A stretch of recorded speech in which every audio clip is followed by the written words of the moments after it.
رحم اللہ من قرأ الفاتحہ.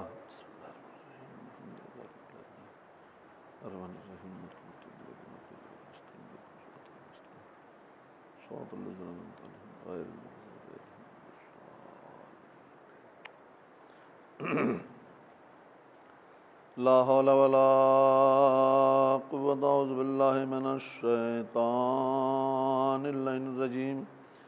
بسم اللہ الرحمن الرحیم. الحمد للہ الذی لا یبلغ بدعته القائلون ولا يحصي نام العادون ولا يعدق المجتهدون الذي لا يدركه بعد الهمم ولا يناله غوث الفتن الذي ليس لصفته يد محدود ولا نعت موجود ولا وقت محدود فطر الخلائق بقدرته نشر برحمته والصلاة والسلام على أشرف الأولين والآخرين سيدنا نبينا مولانا بالقاسم اللهم صل على محمد وآل محمد محمد وآلہ الطیبین الطاہرین المعصومین المظلومین ولعنۃ اللہ علی اعدائہم اجمعین. بسم اللہ الرحمن الرحیم. هل أتى على الإنسان حين من الدهر لم يكن شيئا مذكورا إنا خلقنا الإنسان من نطفة أمشاج نبتليه فجعلناه سميعا بصيرا إنا هديناه السبيل إما شاكرا وإما كفورا. ایک صلوات بھی دیجیے عظمت آل محمد پر. اللہم صلی علی محمد.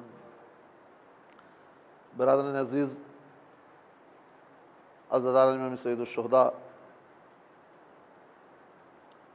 قابل قدر سامعین، جس ذکر کی شروعات آج کے 2 روز قبل میں نے کی تھی، خدا کا شکر ہے کہ آج اس کے دوسرے مرحلے میں داخلے کی سعادت حاصل کر رہا ہوں.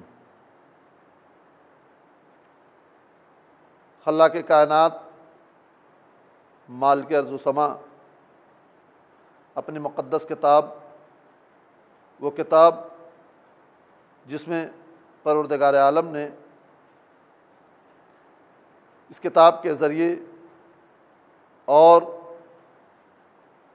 صاحبان کتاب کے ذریعے ہمیں مکمل طریقے سے ہدایت دی ہے اور بتایا ہے کہ ہمیں کیا کرنا چاہیے، کس طریقے سے کرنا چاہیے. هل أتى على الإنسان حين من الدهر لم يكن شيئا مذكورا. کائنات میں ہیں کچھ مخصوص لوگ ایسے جن کے اوپر کبھی ایسا وقت نہیں آیا کہ پروردگار عالم نے ان کا ذکر نہ کیا ہو. انا خلقنا الانسان من نطفۃ امشاج نبتلیہ.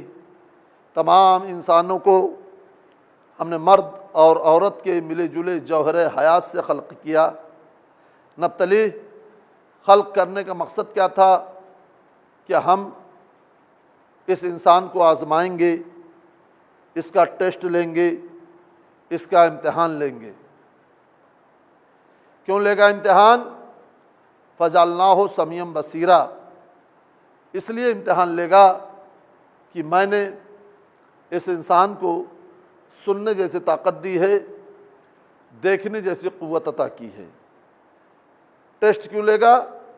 کہ پروردگار عالم نے ہم کو سننے جیسی طاقت دی ہے، دیکھنے جیسی قوت دی ہے.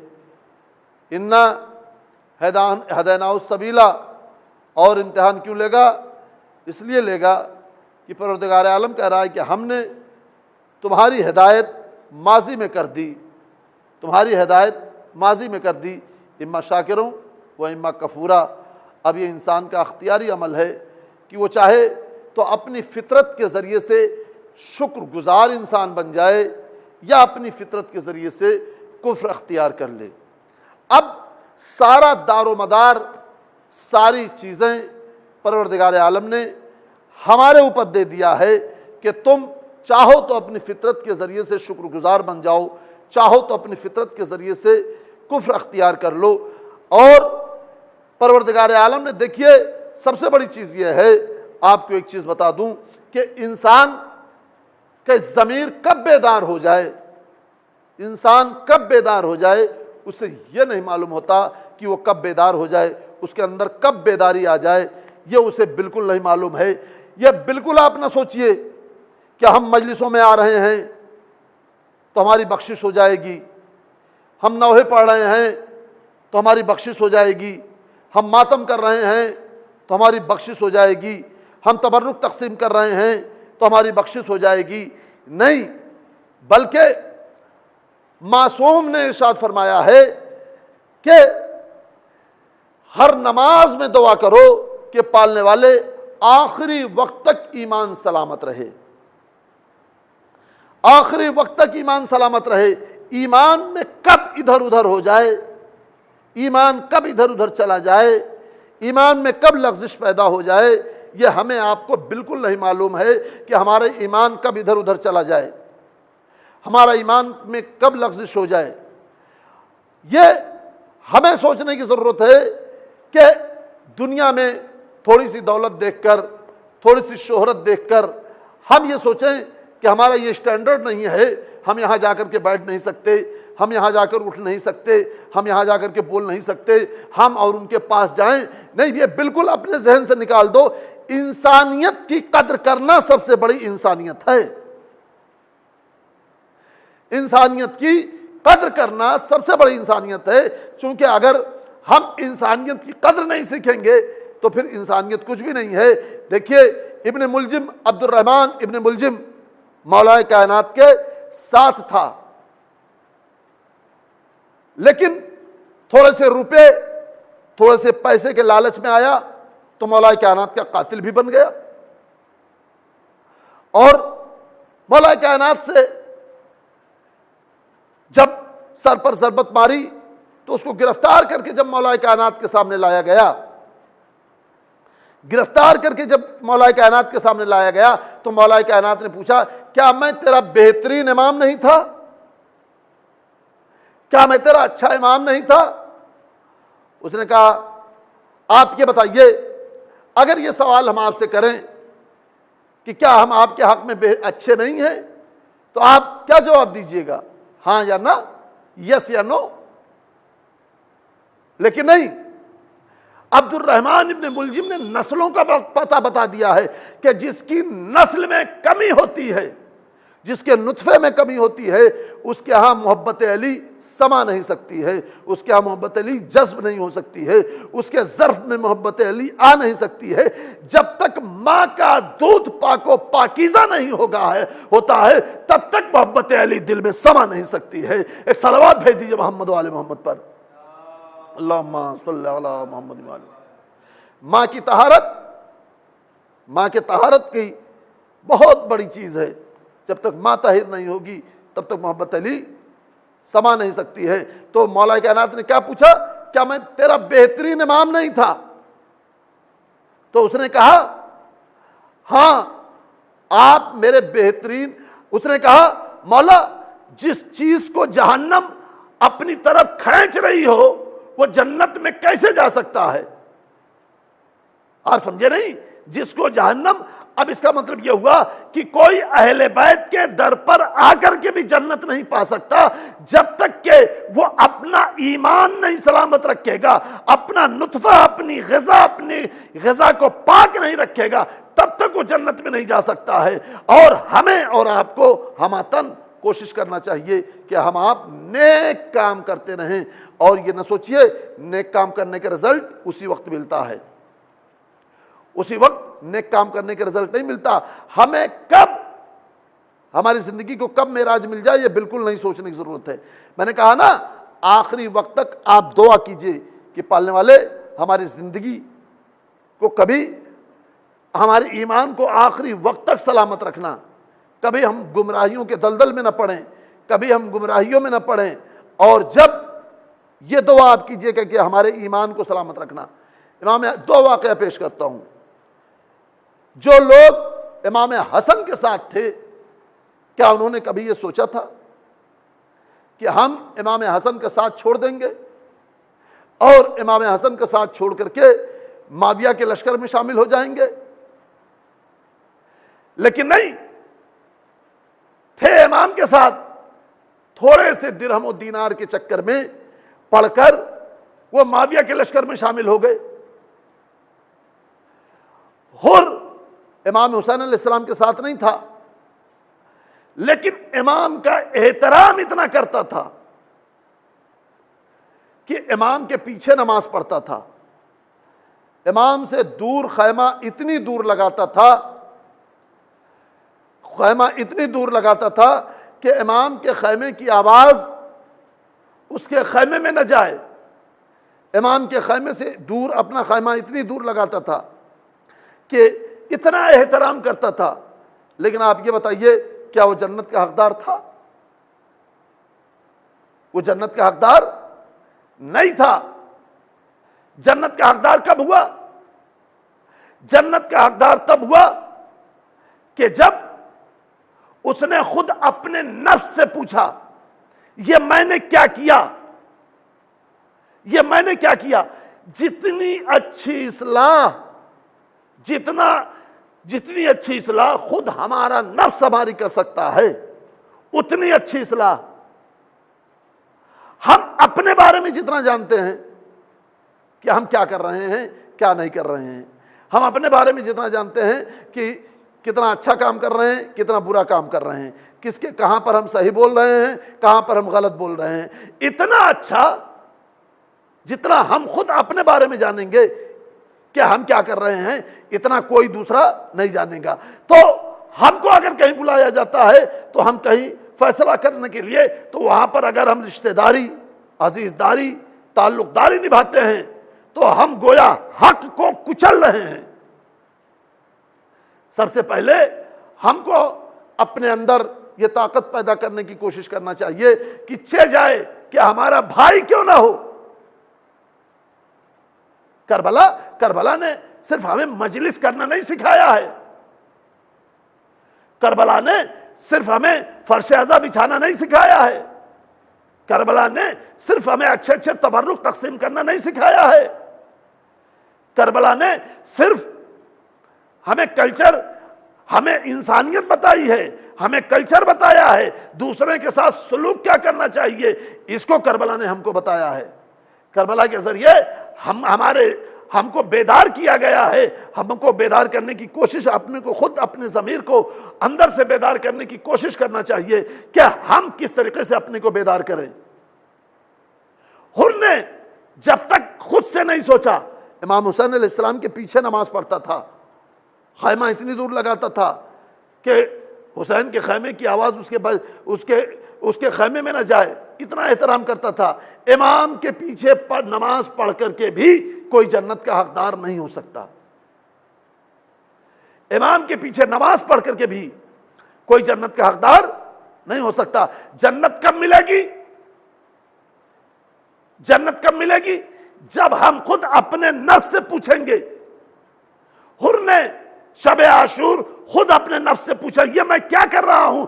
جب اس نے اپنے نفس سے سوال کیا کہ یہ میں کیا کر رہا ہوں، تو جیسے ہی اس نے اپنے نفس سے سوال کیا، فوراً در حسین پر آ گیا کہ یہ میں نے کیا کیا، اور حسین کے قدموں پر اپنے سر کو رکھ کر کے کہہ رہا ہے، مولا کیا ہمارے گناہ معاف ہو سکتے ہیں؟ چونکہ اتنا بڑا گناہگار تھا، اتنا بڑا گناہگار تھا کہ اس کو خود معلوم تھا کہ ہم بہت بڑے گناہگار ہیں، ہمارا گناہ معاف نہیں ہو سکتا ہے، ہمارے گناہ بخشے نہیں جا سکتے ہیں، ہمارے گناہ معاف نہیں کیا جا سکتے ہیں۔ اس نے ایک سوالیہ نشان کھڑا کیا تھا، مولا کیا میرا گناہ معاف کیا جا سکتا ہے؟ حسین مظلوم نے کہا، میں نے بھی معاف کیا، میرے خدا نے بھی معاف کیا۔ ایک نتیجہ مجھے کربلا سے مل گیا کہ انسان اگر اپنے نفس کو بیدار کر کے آمادہ ہو جاتا ہے تو اللہ اسے اس طریقے سے معاف کرتا ہے کہ رومال سیدہ اس کی پیشانی پہ آ جاتا ہے۔ ایک صلوات بھیج دیجیے محمد وآل محمد پر، اللہم صلی اللہ علیہ وسلم۔ رومال سیدہ اس کی پیشانی پر آ جاتا ہے، اور رومال سیدہ پیشانی پر آنے کے بعد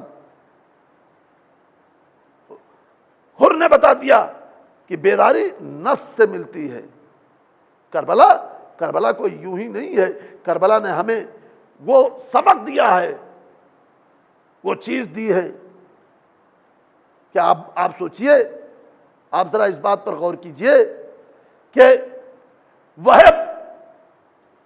وہب کیا تھے؟ عیسائی تھے۔ مدینے سے حسین مظلوم جو 28 رجب کو چلے تھے، کوئی تاریخ نہیں بتاتی، کوئی روایت نہیں بتاتی کہ حسین مظلوم ایک صحابی ساتھ میں چلا ہو، صرف جوانان بنی ہاشم کے علاوہ۔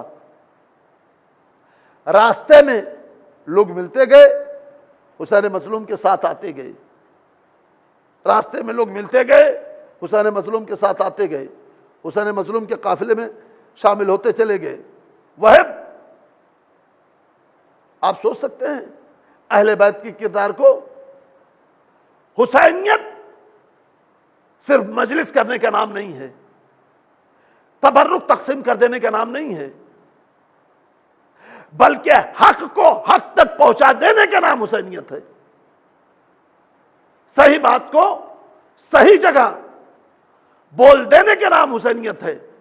اگر ہم رشتہ نبھائیں گے، اگر ہم رشتہ داری نبھائیں گے، رشتہ داری کو ساتھ لے کر کے چلیں گے، تو پھر حسینیت کا پیغام کبھی نہیں پہنچے گا، بلکہ حسینیت کا کردار ہمارے کیریکٹر سے، ہمارے کردار سے، ہمارے چال چلن سے ظاہر ہونا چاہیے کہ ہم حسینی ہیں۔ میں نے کہا وہب کیا تھا؟ وہب عیسائی تھے، اور عیسائی کے ساتھ ساتھ ایک جوان کا مقصد کیا ہوتا ہے؟ زندگی میں شادی کرنا اور گھر بسانا۔ آپ نے سوچا، غور کیا؟ وہب کا قافلہ 3 لوگوں پر تھا۔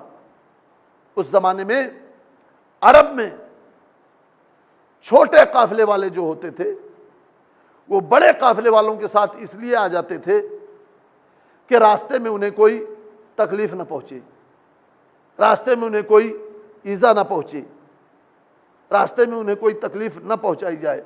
چھوٹے قافلے والے بڑے قافلے والوں کے ساتھ اس لیے چلتے تھے۔ تو چونکہ حسین مظلوم کا قافلہ کربلا کی طرف رواں دواں تھا، اور ادھر وہب کا قافلہ، وہب عقد کر کے پلٹ رہے تھے، شادی کر کے پلٹ رہے تھے، اور راستے میں حسین مظلوم کا قافلہ ملا، تو ساتھ میں کربلا میں شہادت دینے کے لیے حسین مظلوم کے ساتھ نہیں آئے تھے، کربلا میں شہید ہونے کے لیے حسین مظلوم کے ساتھ نہیں آئے تھے، ساتھ میں اس لیے آئے تھے کہ ہمیں راستے میں کوئی لوٹنے نہ پائے، راستے میں کوئی تکلیف نہ پہنچے۔ اب چونکہ حسین مظلوم کے ساتھ ساتھ چلے، اب جو ساتھ ساتھ چلے، تو 2 محرم کو جب حسین مظلوم کا قافلہ سرزمین کربلا پر پہنچا، 2 محرم کو سرزمین کربلا پر جب حسین مظلوم کا قافلہ پہنچا، تو پہنچنے کے بعد حسین مظلوم نے کہا وہب ہماری منزل آ گئی ہے، اب ہم یہیں پر ہم قیام کریں گے، یہیں پر ہم شہید ہوں گے، اب تم یہاں سے جانا چاہتے ہو تو چلے جاؤ۔ وہب کا جملہ سنیے گا، وہب نے کہا مولا جنت ملنے کے بعد کوئی جہنم کی طرف نہیں جاتا، جنت ملنے کے بعد کوئی جہنم کی طرف نہیں جاتا۔ یعنی وہب نے بتا دیا ہم نے جنت اپنی آنکھوں سے دیکھ لی ہے۔ کیا وہب کو حسین مظلوم نے مال و زر دیا، دولت دی؟ نہیں، اپنا اخلاق اس طریقے سے پیش کیا ہوگا، تاریخ میں کہیں نہیں ملتا کہ حسین مظلوم نے کیا اخلاق پیش کیا، کس طریقے سے وہب کے ساتھ رہے، کیا کیا کیا نہیں کیا۔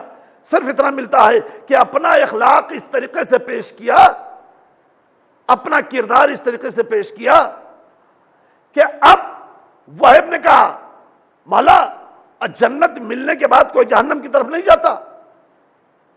اب وہ دن بھی آ گیا کہ وہب اجازت لے کر کے میدان کی طرف چلنا چاہ رہے ہیں، وہ وقت بھی آ گیا کہ وہب اجازت لے کر کے میدان کی طرف جانا چاہ رہے ہیں، اور جب اجازت لے کر کے میدان کی طرف جانا چاہ رہے ہیں تو ایک مرتبہ ماں سے اجازت لی۔ ابھی میں مصائب نہیں پڑھ رہا ہوں. ماں سے اجازت لی. ماں سے اجازت لینے کے بعد بیوی کے پاس گئے.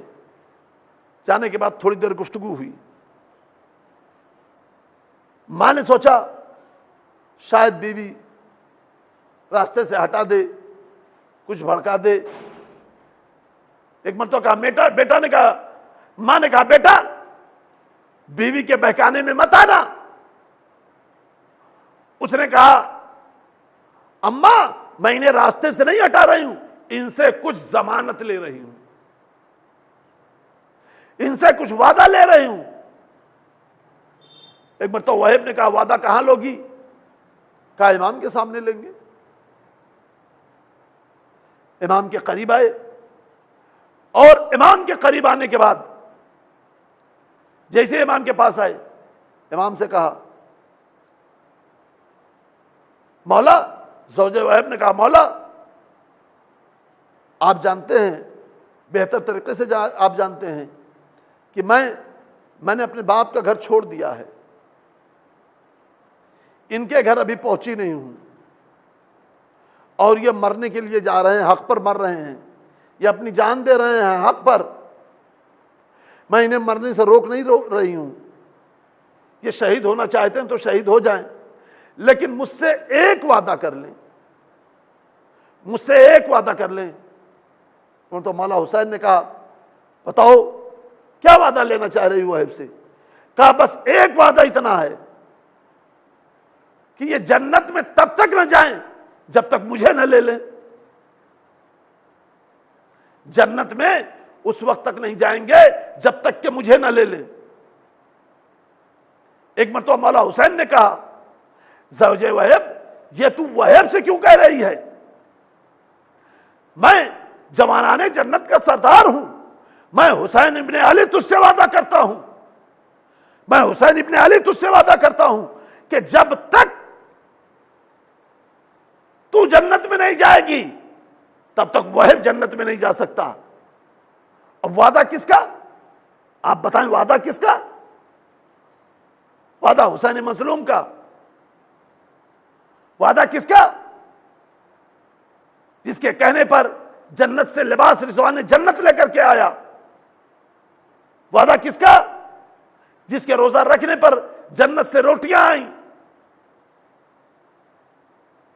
جن کے ہاتھ کی پکی ہوئی روٹیاں جنت میں گئیں, جن کے در کی روٹیاں جنت میں گئیں. وعدہ اس کا ہے. میں وعدہ کرتا ہوں جس کے لیے رسول مسجد میں ناقہ بنے, جس کے لیے رسول نے سجدے کو طول دیا, اس حسین کا وعدہ ہے. میں وعدہ کرتا ہوں.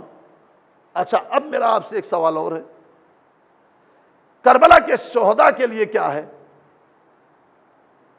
کربلا کے شہداء کے لیے ہے کہ ادھر کربلا کا شہید ہوا, ادھر وہ جنت میں. دوسری بات,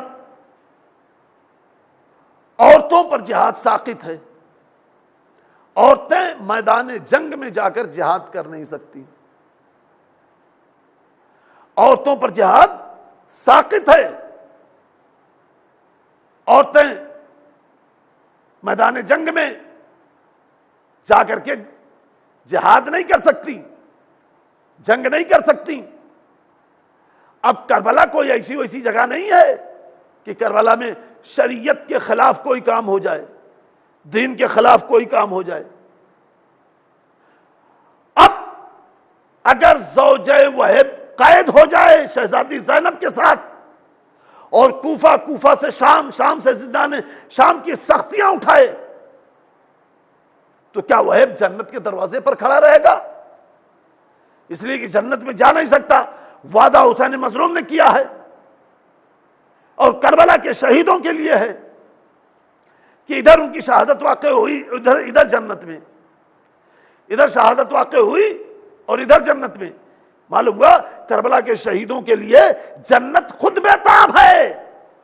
ایک صلوات بھیج دیجیے محمد وآل محمد پر. اللہم صلی اللہ محمد.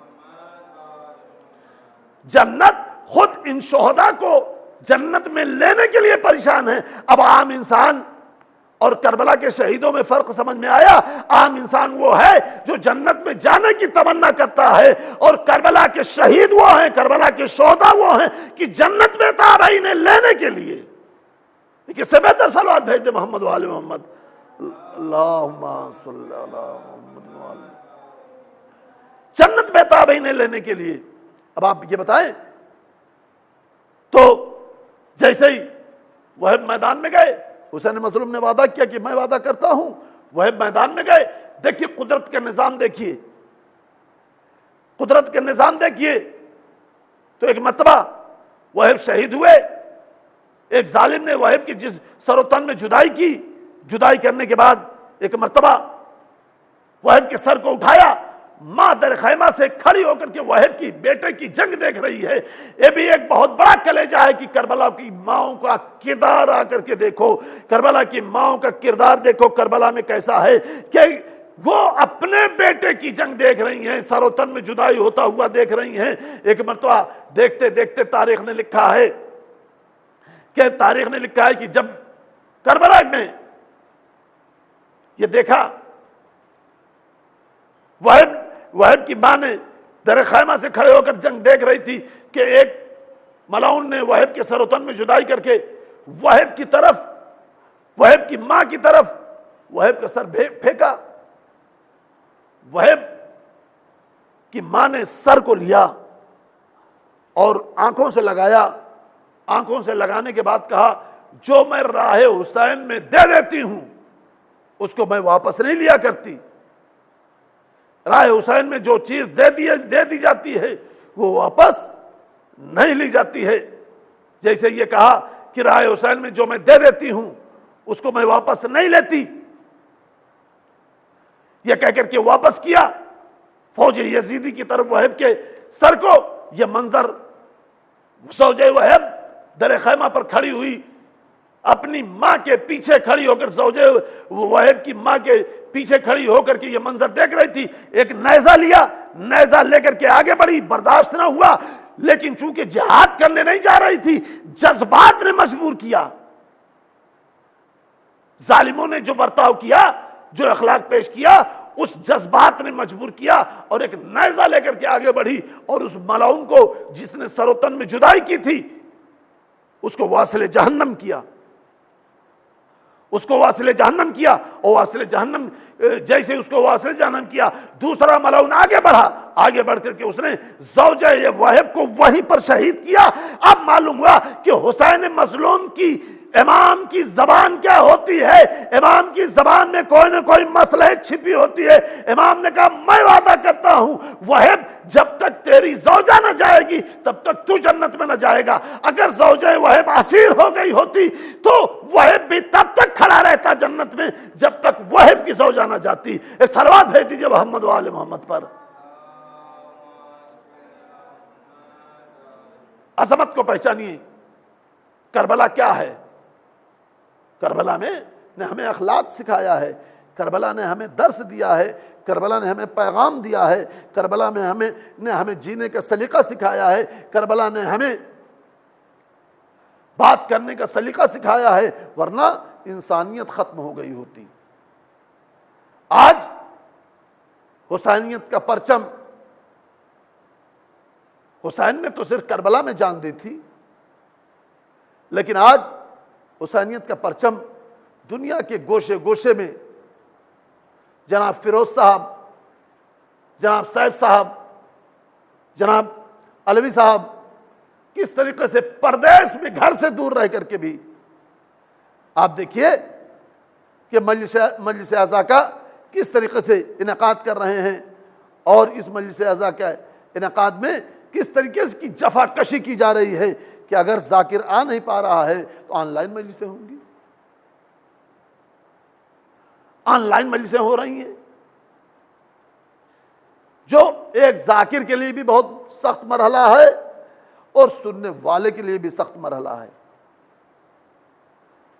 ذاکر کے لیے پڑھنا بھی اور سننے والے کے لیے جب وہ مجلس سنے گا تو وہ بھی اپنے ذہن کو، جب ذاکر سامنے رہتا ہے تب سننے کا انداز اور ہوتا ہے. جب مجلس یوں ہی ریکارڈ کر کے سنی جاتی ہے تو سننے کا انداز اور ہوتا ہے۔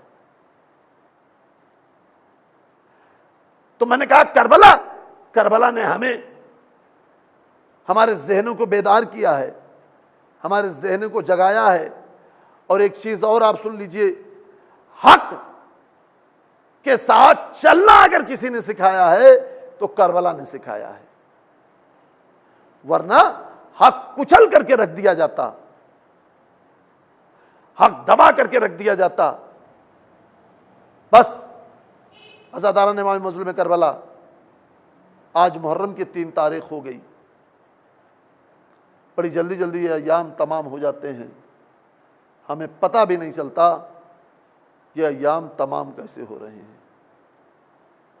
آج کی تاریخ مسلم ابن عقیل سفیر حسین سے منسوب ہے۔ وہ مسلم جو حسین کا پیغامبر بن کر کے گیا تھا، وہ مسلم جو حسین کا پیغام لے کر کے گیا تھا۔ عزادارو، بڑا سخت مرحلہ ہے کہ ایک وقت میں جب حسین مظلوم 28 رجب کو مدینے سے چلے اور مکے میں آنے کے بعد 3 سے 4 مہینے تک قیام کیا، قیام کرنے کے بعد اب حسین مظلوم کے پاس اس بیچ میں خطوط کا سلسلہ جاری ہے۔ حسین مظلوم نے خطوط لیا اور لینے کے بعد اپنے بھائی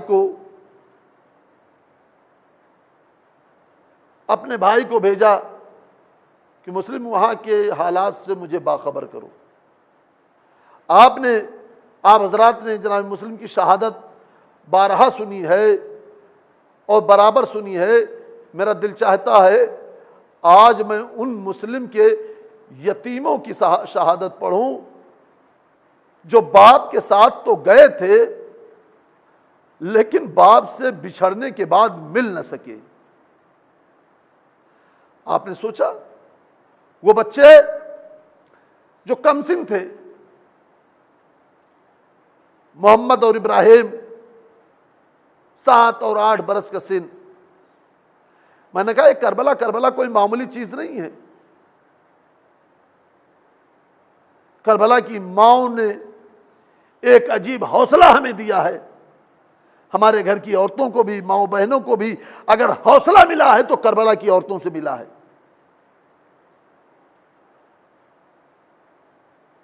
جب بعد شہادت حسین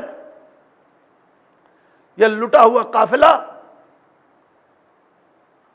کربلا سے قید ہو کر کے چلا اور دارالامارہ کوفے کے دروازے پر پہنچا، تو کوفے کے دروازے پر جب پہنچا تو کیا دیکھا؟ مسلم ابن عقیل کا سر دروازے پہ لٹک رہا ہے۔ حضرت مسلم کا سر جب بیوہ مسلم نے دیکھا، اور وہ ناقہ جس ناقے پر مسلم ابن عقیل کی زوجہ سوار تھی، مسلم کی بیوہ سوار تھی، ایک مرتبہ وہ ناقہ جب قریب پہنچا، عزادارو جملہ نہ سن پائیے گا، عجیب و غریب جملہ کہا بیوہ مسلم نے، میرے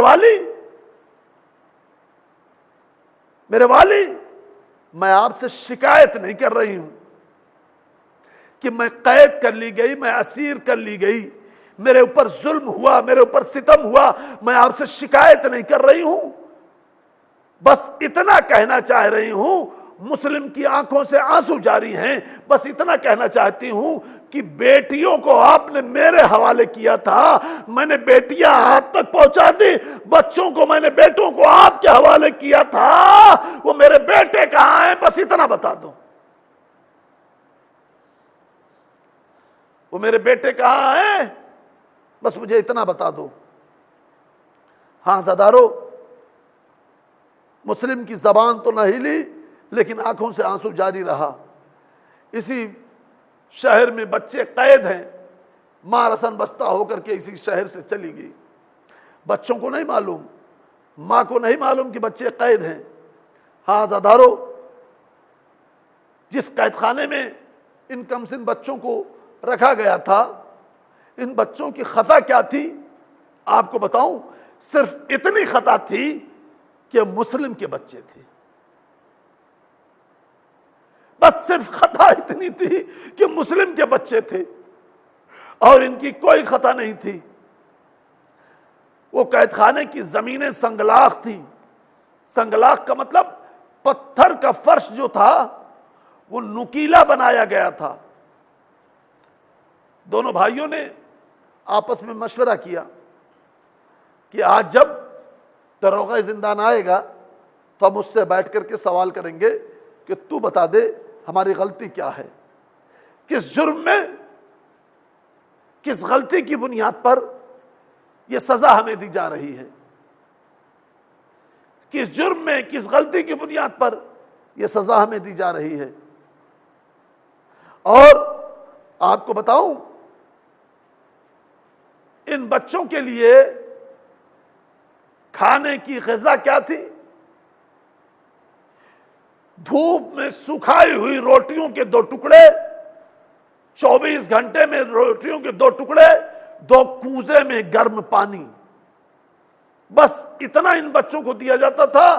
علی کے نواسوں کو علی کی پسندیدہ غذا دی جاتی تھی۔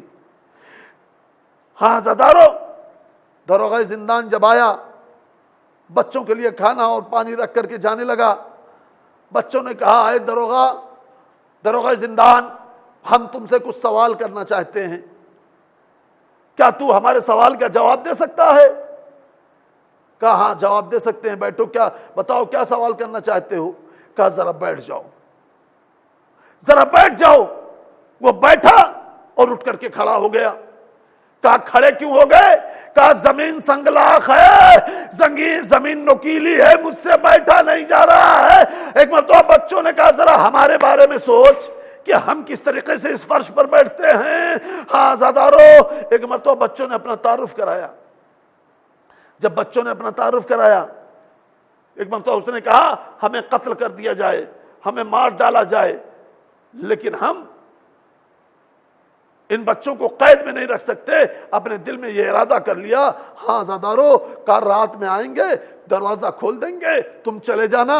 ہاں عزادارو، رات کی تاریکی میں آیا ہے، آنے کے بعد ایک مرتبہ قید خانے کا دروازہ کھول دیا۔ عزادارو، آپ سوچ سکتے ہیں کہ بچوں کو اتنا تو پتا ہے کہ دشمن شہر ہے، نیا شہر ہے، میرے چاہنے والے نہیں ہیں، اگر چاہنے والے ہوتے تو مجھے قید میں نہ رکھتے۔ نیا شہر ہے، بچے بھٹکتے ہیں گلی میں، کبھی ادھر جاتے ہیں، کبھی ادھر جاتے ہیں، کبھی ادھر جاتے ہیں، کوئی دروازہ کھلا نہیں مل رہا ہے۔ کیا دیکھا؟ ایک دروازہ کھلا ہے، ایک معصمہ بیٹھی ہوئی ہے۔ ایک مرتبہ بچے اس عورت کے قریب گئے، قریب جانے کے بعد اپنا تعارف کرایا۔ جیسے ہی بچوں نے اپنا تعارف کرایا، اس معصمہ نے کہا، جیسے ہی بچوں نے اپنا تعارف کرایا، معصمہ بچوں کو لے کر کے گھر میں آئی، اور گھر میں آنے کے بعد ان کے لیے دسترخوان لگایا، گرم گرم کھانا کھلایا۔ ہاں عزادارو، جہاں تک میری مجلسیں سنی جا رہی ہیں، رونے کے لیے بس یہ جملہ کافی ہے۔ ان بچوں نے کہا جب سے اماں سے جدا ہوئے تب سے گرم کھانا نہیں ملا، ٹھنڈا پانی نہیں ملا۔ جب سے اماں سے جدا ہوئے گرم کھانا نہیں ملا، ٹھنڈا پانی نہیں ملا، آج مدتوں کے بعد گرم کھانا ملا ہے، ٹھنڈا پانی ملا ہے۔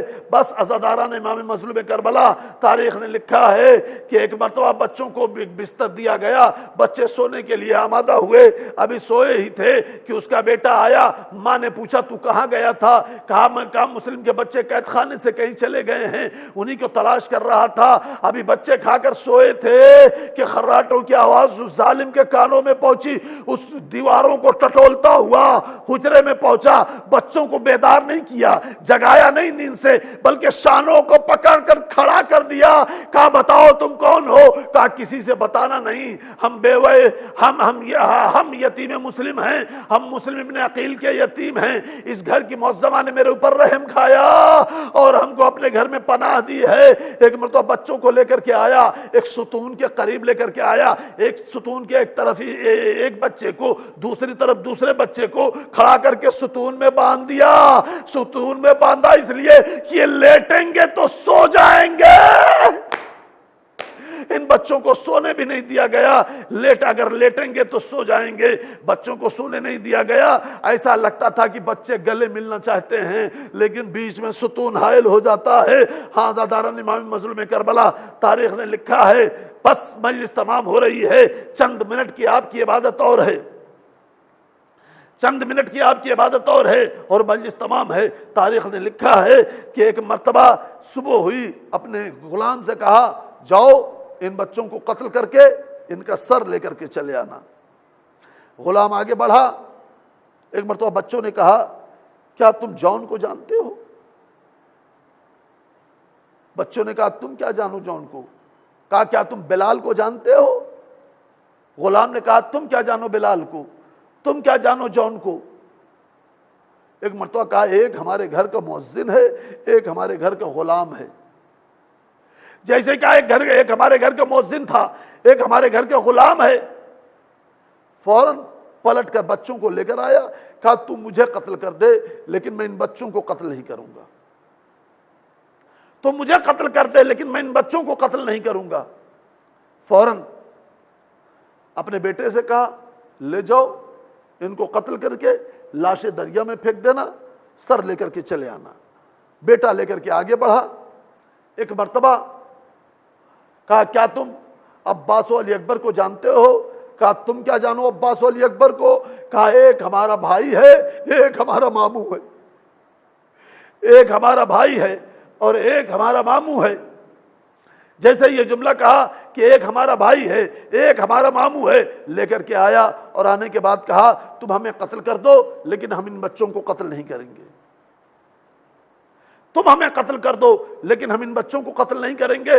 ہاں عزاداران امام مظلوم کربلا، بس اتنا سننا تھا، بس اتنا سننا تھا کہ مرتبہ بچوں کو لے کر کے چلا، اس کی بیوی، اس کی ماں معافی مانگ رہی کہ بیٹا بچوں ہمیں معاف کر دینا، ہم سے بہت بڑی غلطی ہوئی کہ میں نے تم کو اپنے گھر میں پناہ دی، میں نے تم کو اپنے گھر میں رکھا۔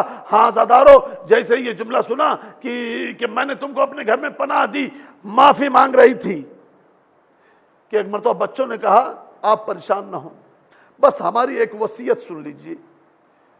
اس معظمہ نے کہا بتاؤ تمہاری وصیت کیا ہے؟ کہا جب ہمیں قتل کر دیا جائے، ہمیں مار ڈالا جائے تو ہمارے کرتوں کو ہمارے جسم سے اتار لینا، جب ہمارے کرتے ہمارے خون میں تر ہو جائیں تو ہمارے کرتوں کو ہمارے خون سے اتار لینا، ہمارے جسم سے اتار لینا اور اپنے گھر میں رکھنا۔ جب حج کا زمانہ آئے، کوئی حاجی ملے اور اس کا حج سے فراغت کے بعد روضہ رسول کی زیارت کا ارادہ ہو تو اس کو دے دینا، کہنا محلہ بنی ہاشم میں اپنے ہاتھوں پر رکھ کر کے جائے، جس گھر سے آواز آئے اس گھر میں یہ کرتا پہنچا دے۔ بس عزادارو، ایک مرتبہ بچے گئے، جانے کے بعد جب بچوں نے دیکھا ہم قتل کر دیے جائیں گے، کہا ہمیں بس اتنی مہلت دے دو کہ ہم نماز پڑھ لیں۔ ایک مرتبہ بچوں نے وضو کیا، میں کہوں گا بچوں مبارک ہو کہ تمہیں وضو کرنے کی اجازت مل گئی، پانی مل گیا۔ ذرا کربلا میں سکینہ کو پوچھو کہ سکینہ آخری وقت تک پانی پانی کرتی رہی۔ شمر ملعون زمین پر پانی پھینک دیتا ہے لیکن سکینہ کو پانی دیتا نہیں ہے۔ ہاں زاداران امام مظلوم کربلا، تاریخ نے لکھا ہے کہ ایک مرتبہ بچے گئے، نماز پڑھنے کے بعد ایک مرتبہ بڑے بھائی کو قتل کرنے کے لیے آگے بڑھا، فوراً چھوٹا بھائی آگے بڑھا، چلتے وقت کہا، فوراً گلے پر ہاتھ رکھا، کہا پہلے مجھے قتل کر دے۔ چلتے وقت اماں نے کہا تھا بڑا بھائی ہے، باپ کی جگہ ہے، میں نے سنا ہے میرا باپ مارا جا چکا ہے، اب میرے بھائی کو میرے سامنے نہ قتل کرو، میں 2 مرتبہ یتیم ہونا نہیں چاہتا۔ ایک مرتبہ چھوٹے بھائی کی طرف بڑھا، بڑا بھائی آگے بڑھا اور آگے بڑھنے کے بعد اپنا ہاتھ گلے پر رکھ دیا، کہا مجھے قتل کر دو۔ چلتے وقت اماں نے ہاتھ میں ہاتھ دیا تھا اور کہا تھا یہ چھوٹا بھائی ہے، اور کہا تھا یہ چھوٹا بھائی ہے، اس کا خیال رکھنا، چھوٹا بھائی ہے، اس کا خیال رکھنا، تو مجھے قتل کر دے لیکن اسے قتل نہ کر۔ ہاں زادارو، اتنا سننا تھا۔ ایک مرتبہ ظالم نے کہا اس طریقے سے بیٹھو جیسے نماز میں بیٹھتے تھے۔ ظالم کی تلوار چلی، جسم و سر میں جدائی ہوئی، لاشے کو لیا، وہ معظمہ آئی، اس نے جسم سے کرتے کو اتارا، اس نے لاشے کو لیا اور دریائے فرات میں پھینک دیا۔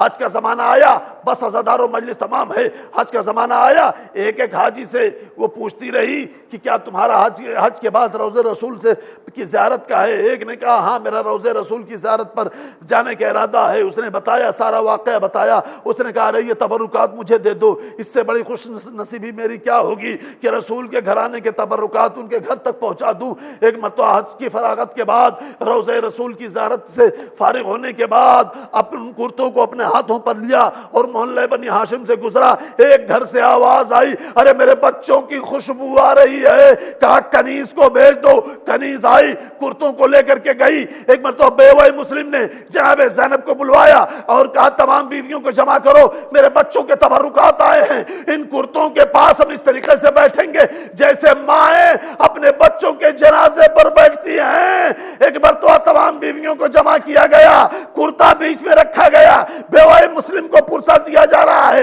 اتنے میں کیا دیکھا کہ رباب چلی آ رہی ہیں، کرتوں کو اٹھایا، صندوق میں رکھا، رباب کو سینے سے لگایا، کہا بی بی ہمارے بچوں کے کرتے آ گئے لیکن اصغر کا جھولا جلا دیا گیا۔ انا للہ و انا الیہ راجعون، رضم بقضاہ تسلیما لامرہ۔ بار اللہ محمد و آل محمد کے صدقے سے، چاردہ معصومین کے فضل سے ہماری مختصر سی عبادت کو قبول کر لے۔ میرے معبود محمد و آل محمد کے صدقے سے، چاردہ معصومین کے فضل سے، فیروز صاحب، سیف واسطی صاحب، علوی صاحب کے دلی مقاصد کو پورا کر، جو دوسری سرزمین پر بیٹھ کر کے اپنے ملک سے دور حسینی انجمن قائم کرنا چاہتے ہیں، میرے معبود ان لوگوں کو ان کے مقصد میں کامیابی عطا کر دے، ان کو دن دونا رات چگنا ترقی عطا کر دے، کووڈ-19 کو جلد ختم کر دے، تاکہ جس آزادی سے ہم محرم کرتے چلے آ رہے تھے اسی آزادی سے ہم محرم کرتے رہیں۔ ہم سب کو شمار امام زمان علیہ السلام کے ناصرین میں ہوں۔